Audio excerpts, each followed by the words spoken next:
Keeping up with the Lawrences? Surely you meant to say Joneses, Mark, right? Isn't that the old saying? Well, the saying is keeping up with the Joneses, and the more modern version might be keeping up with the Kardashians. I meant to say Lawrences. As we did our research before launching this podcast, we noticed that topics related to how well we stack up against others really seem to resonate. This week, we're going to take a look at a family that we recently met. We're going to call this one Making It Personal. Real people, real stories, real advice. Welcome to our Make It Personal podcast, episode 47. Make it personal. It's your money, it's your plan, it's your future. I'm Mark Zagurski, Director of Strategy and Communications for Mutual of Omaha Advisors, a division of Mutual of Omaha. Enough about me. So who are the Lawrences? We had the chance to sit down and get to hear the story of Kenny, late 50s, and his wife Stephanie, mid 40s. They have 2 children in elementary school aged. They also have a mortgage, cars, some other debt, and a fair amount of savings. Kenny wants to retire at age 65, and they want to build generational wealth to pass on to their children. An admirable plan that we found is quite doable for them. Quite frankly, what they've done to date has set them up quite well. With a few tweaks, we were able to help them put together a plan for Kenny to retire and for Stephanie to be able to retire with him. Let's take a look at what we can learn from our interactions with the Lawrences. Kenny served in the military for over 20 years, and we appreciate his service. He now works as an engineer. Stephanie's in the healthcare field and has been with the same employer for over 20 years. They make over $300,000 of annual income, including Kenny's military pension. Stephanie was able to leverage her income early in her career to purchase a rental property, which they still own. All in all, Kenny and Stephanie have done a really nice job to date, maximizing their career opportunities and using their income to drive more income and build some capital. Their target retirement is just 7 years away, though during that time, they stand to earn nearly $2.4 million based on a modest assumption of 2% increases each year. What is their plan to continue to maximize their biggest asset, their ability to continue to earn an income?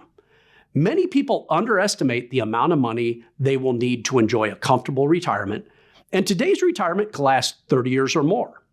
A man reaching age 65 today can expect to live on average until age 84.3, and a woman turning age 65 today can expect to live on average until age 86.6.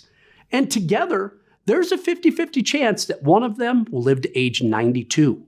Kenny and Stephanie are 15 years apart when it comes to age, and both have longevity in their families, with some members living over 100 years. How much money do they need to secure the rest of their lives? Do you know what their number is? They do now, and they're not very far off with a few adjustments. Alternatives for the Lawrences include they can save more, they can earn more on their investments, they can plan to spend less in retirement, or they could consider retiring later. Spoiler alert, the plan we created for Kenny and Stephanie included a combination of saving more and earning more. Saving and investing have different features, though they both have one common goal: to accumulate money.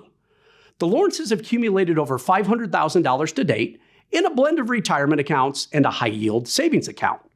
Kenny admittedly dabbles a bit in the stock market, though he admits that he buys and rarely sells.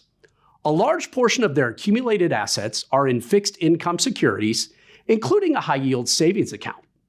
While they're planning for and approaching retirement, the conventional wisdom of shifting their assets to fixed income securities or bonds historically will not afford them to keep up with taxes and inflation.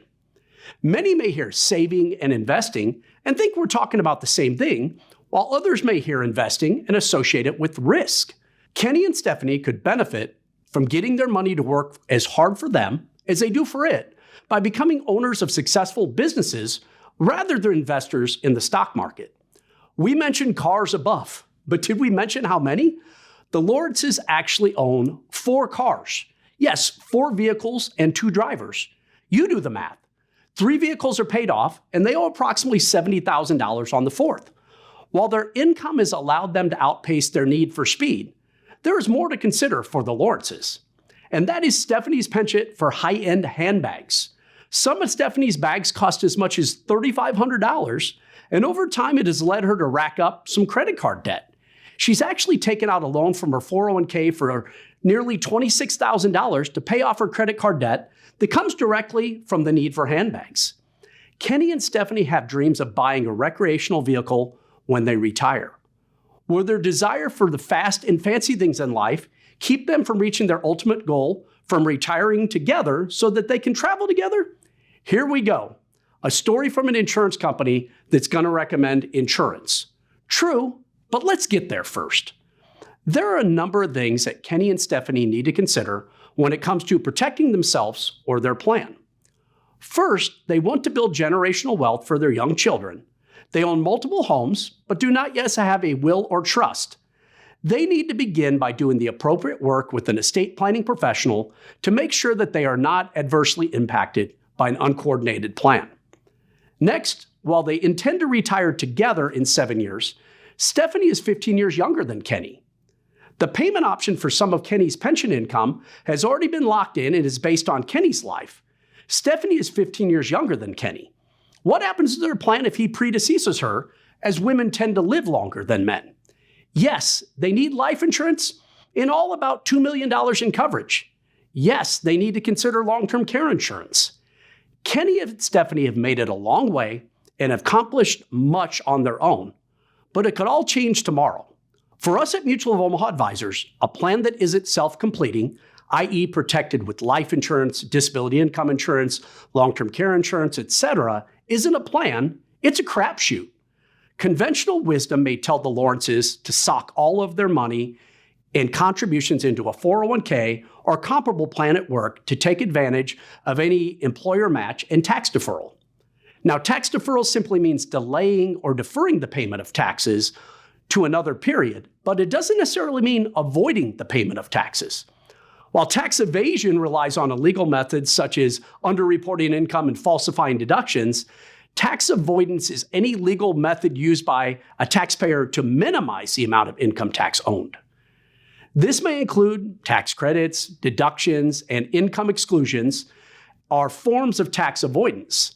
It could also include the use of various financial vehicles to save or accumulate wealth in a tax-advantaged way.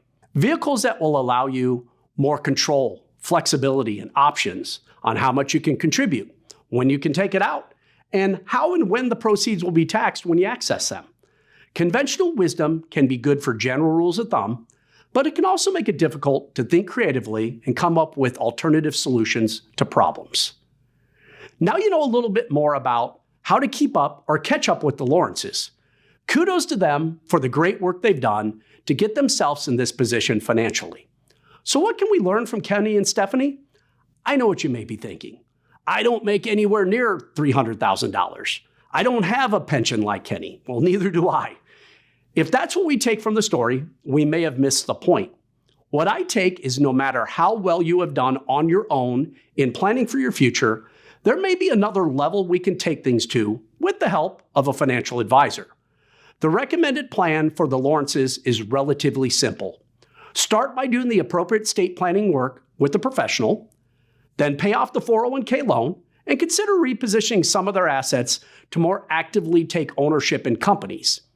Get the appropriate protection plan in place and begin putting away more of Kenny's income to allow them the opportunity to both retire together in 7 years. Admittedly, the stories for everyone we meet do not start out this way. However, through working with the financial professional, they can end up this way. There are a lot of talking heads out there in many places you can get financial advice, and you get what you pay for. A sound plan could do more for your future than a lifetime of work. How confident are you that your current plan will enable you to accomplish your goals? Putting together a plan is one thing, being able to stick to a plan is another. A Mutual of Omaha advisor can help you with both. Visit www.makeitpersonalpodcast.com to connect with an advisor, download one of our ebooks, and subscribe to our newsletter. And if this episode helped you, please like and subscribe and leave a review, as every review helps us to reach more people. At Mutual of Omaha Advisors, we believe personal finance is personal, and financial well-being is essential to achieving your life's goals. Make it personal. It's your money, it's your plan, it's your future. This podcast is for educational purposes only and may include references to concepts that have legal and/or tax implications. Mutual of Omaha Investor Services, Inc. does not provide tax or legal advice. Please consult with the appropriate professional regarding your personal situation prior to making any financial decisions. Strategies discussed may not be suitable for everyone. Securities and advisory services offered through Mutual of Omaha Investor Services, Inc., member FINRA SIPC. Mutual of Omaha Advisors is a division of Mutual of Omaha Insurance Company.